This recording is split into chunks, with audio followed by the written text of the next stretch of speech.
Ladies and gentlemen, this next podcast will be scheduled for one fall with a 15-minute time limit, hailing from Brooklyn, New York, Nicholas Jason Lopez, and on the other side of the ring, his website, ProWrestlingOpinion.com, your home for pro wrestling news, reviews, and so much more.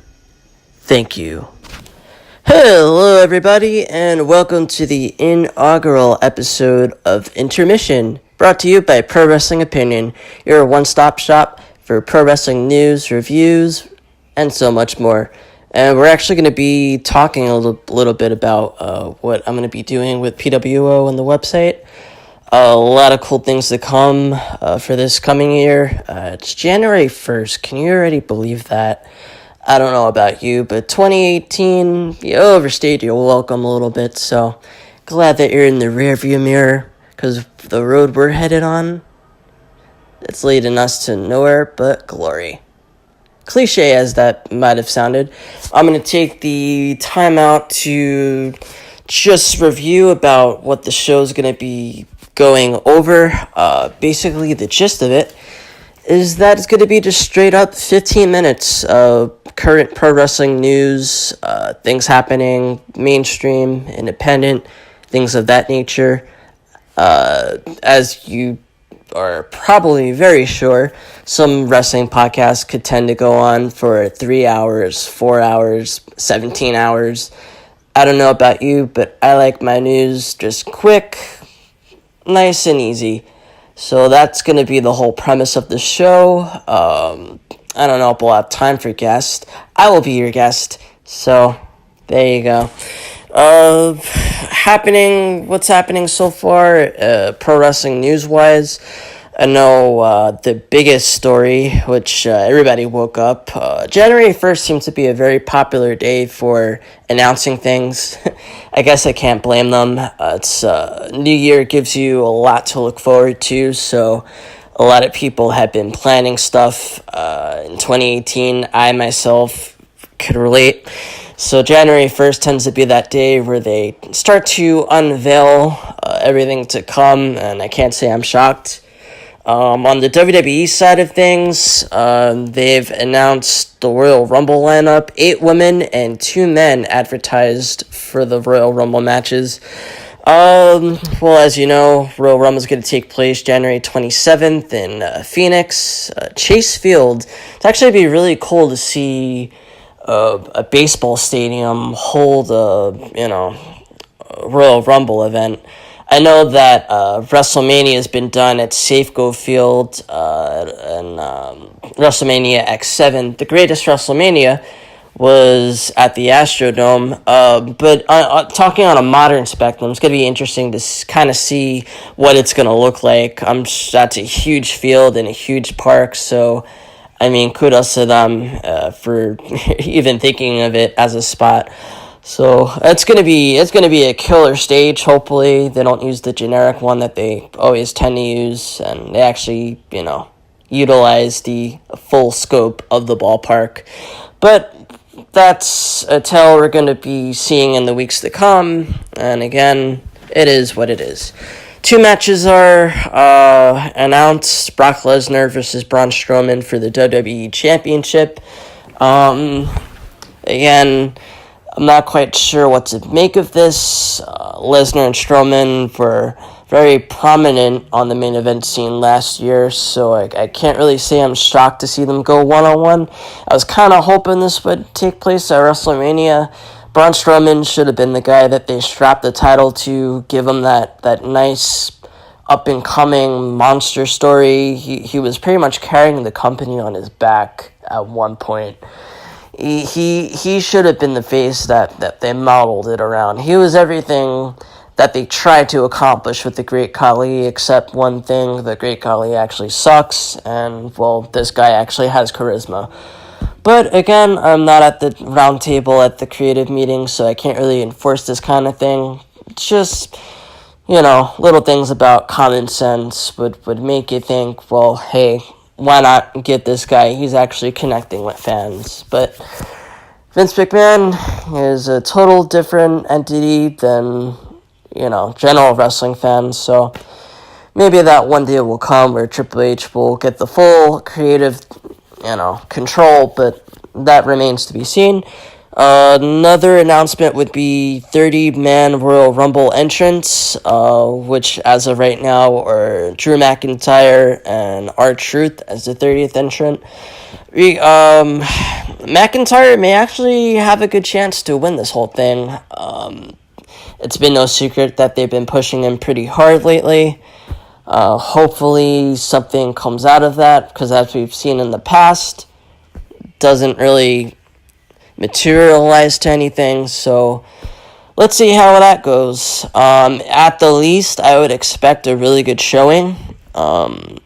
Maybe Final 4, Final 3, if he's not the guy who gets eliminated. I don't know. But just the fact that he's, announced early on in the match is usually a good sign, so we'll see where that goes. R-Truth being the 30th entry, he's made some splashes with Carmella as their mixed tag team. Seems to be the poster child for that show. I'm glad that he's had something to hold on to, because the last decade it's been the rehash of the Little Jimmy, and even then, Little Jimmy just ran away from him, so he suddenly became that guy who says confused things to get over. So I'm actually happy that him and Carmella have this chemistry, and I'm not really expecting much from Truth at a number 30 entrant, but again, we'll see where that goes. For the Women's Royal Rumble, and again, this is speaking... this is paying dividends, just how far we've come, where we had both a male and female Royal Rumble match. It is what it is, but it's about time that we've picked up on it. Announced entrants so far: Natalya, Bayley, Sasha Banks, Ember Moon, Ruby Riott, Sarah Logan, Liv Morgan, and Carmella for the 30th entrant. As far as where that could go, I would just say a couple of names that stick out would probably be Ember Moon. She deserves a little bit of a push. Hopefully, I'm not expecting a win, but hopefully, a really good Rumble performance can set the bar forward for the coming months. So I'm hoping, that comes about. Carmella is the 30th entrant. Kind of the same thing as R-Truth. I don't really take it too seriously, but hope maybe there's something good to come out of that. Sasha Banks, I don't want to say she's the veteran who's had her best days behind her, but everybody's been hoping and dying for a full-fledged heel turn. Still haven't gotten it, so why should I still keep caring about the character? That being said, the biggest shot right now to win that, based out of those entrants, I would put my money on Ember Moon or possibly Carmella, just to shake things up. But again, we'll see where that all goes. Now, getting to a couple of other newer stories. Obviously, the biggest one today would be All Elite Wrestling becoming an official quote-unquote thing. Some stories broke out last year of patents and trademarks being filed for, All Elite Wrestling and possible names of TV shows. So based on the success of All In, and everybody had to know this was going to happen, it appears that we're going to, in fact, get a full-on wrestling promotion featuring, Cody and, the Young Bucks, Adam Page, basically Bullet Club United. And as the story goes, the latest being the Elite video, showcased the All Elite Wrestling name, logo, and the Double or Nothing event expected to serve as the follow-up to the All In show. If anybody knew how All In went, this should pretty much follow suit. That being said, there's a few names thrown in the bag to, be involved. They're also saying Christopher Daniels, Frankie Kazarian, and Scorpio Sky are also expected to be in the mix somehow. No date was listed in the video, but it's believed, according to ProWrestling.net, that the event's going to be held during Memorial Day weekend in Las Vegas. We'll see what happens with that.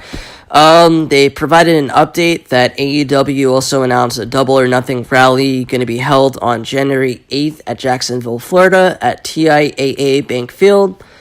As you know, the stadium plays host to the Jacksonville Jaguars football team owned by the Khan family. And again, they're the ones who, pretty much have stock in All Elite Wrestling. I'll put my 2 cents in here. You pretty much know this is going to take off. It seems that it's been happening for a while. And it appears, based on the layout, you announced this on January 1st, that they're expecting to pull out all the stops in 2019. Are they going to have a true WWE alternative? Are they going to blow up? I don't know. Time will tell, but they're certainly off to a good start.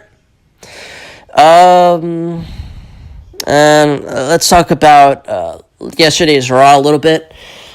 Just want to reiterate. Wow, I completely lost the ability to speak, folks. And we've got about 4 minutes to go, so I'll give you a little brief run through of Raw and all that it entails.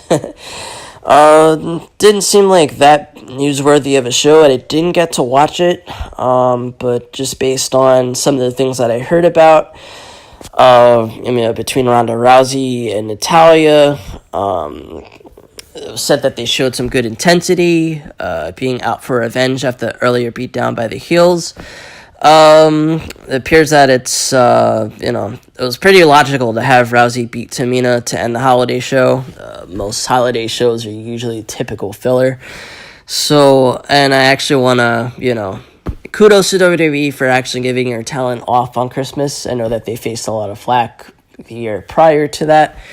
It's important to, to make sure family is above everything. These guys are on the road 300 plus days a year, so giving them one day with their families really shouldn't be too much to ask for. That being said, we didn't get too much campiness, thank God. But again, not really sure what to expect. 6 wrestlers from NXT, I don't know what's going to happen with that. And the McMahons are going to be running both shows, which might be a little generic, but probably necessary, being that this is quote-unquote crunch season, that time between January and April when things tend to heat up for WrestleMania season. So I'm hoping that it leads to something important. I have my doubts about that based on years prior, but we'll see. Again, we'll see where it all goes. January is it's a very funny time for wrestling, so we'll see what happens with that. But again, I'm not really expecting much to come out of it. Besides that, those would be the biggest talking points of pro wrestling. We'll see where everything else goes, but for now, we'll leave you with this. January is going to be a big month. Royal Rumble, Lesnar and Strowman. I'm not expecting any match of the year candidates by any means, but hopefully they do enough to shake things up. I just want a title run with Braun Strowman. I think everybody's been asking for that. But if that's going to happen, it's going to be at WrestleMania. It wouldn't happen at the Royal Rumble. But then again, you just don't know. So, who's to say? That being said, this will be closing out the first episode of Intermission. One of many. So, again, thanks for taking the time out to listen. Enjoy your night. And be back for more. The show never ends. It goes on and on and on. And yes, I grabbed that from a tacky song, but you don't know the name of it, and I forgot the lyrics, so. Thank you, and have a good night.